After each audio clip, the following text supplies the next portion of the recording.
Okay, in our last video we made a scatter brush from some spray paint that I did on a piece of paper, scanned and walked it through the system. So let's talk about how we can use that as a way to shade within a shape. To get set up, I'll double click on brush, and right now I'm going to uncheck keep selected. If I have that checked, it's actually going to cause more problems than it's worth when we're making a bunch of lines close together for shading. And then I'll take the pen, and I can take really any kind of brush, say like a calligraphic brush or an art brush, but we'll stay away from the scatter temporarily. And let's say I just come down here and I just make a basic form like a sort of circle like that.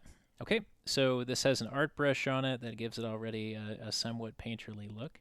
And we can see up here in my layers window, I have this overarching layer, this sort of, in terms of hierarchy, and then that contains this path. I don't know what this is. Looks like there's like a little point sitting there that I didn't know about, so I'll delete that.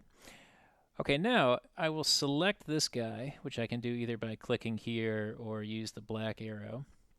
And then we'll go up to Edit and Copy, and then Edit and Paste in Place. So if I just hit Command or Control, Copy and Paste C and V, which I can just do right now, copy and paste, I wind up with the paste at a sort of random spot. I don't know, maybe it's centering on my mouse or something.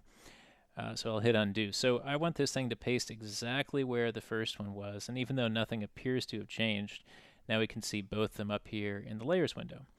Now I can lock one that I want to keep, and I can just hide it.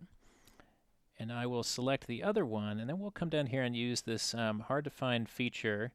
Instead of draw normal over here on the right, we will do draw inside, and you can see it's Shift D to switch modes. So draw inside is going to give me this little dashed box around the object that I currently have selected.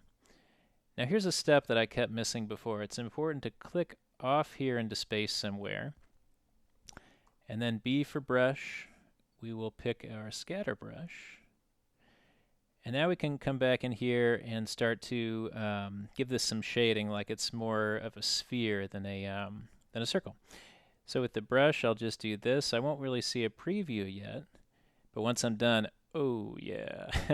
That's one of those moments when you do all this work and you set all this stuff up, and then you just do, you know, this little tiny brush work, and boom, things start to look really cool. So now if I bring this other guy back up, you can see that I'm drawing inside that territory. If I switch back out of draw inside mode, I'll lose that sort of distracting set of bars. And you can see how fast, once you have all the hard work set up in terms of brushes and so forth, that you can get a really organic looking type of shading. If I hit Command Y, you know, that'll show you how sloppy I was able to be, both right here in terms of overlap and this little guy down here. And Command Y again, and I can start to see what I'm building up. So I don't know, I could make like a really grungy looking snowman or asteroids or what have you. But so for this part of the video, I'm not necessarily going to make a really complicated object myself, but I'm hoping that now that we've established how to use brushes and how powerful they can be, you can really just let your imagination rip and figure out the applications yourself.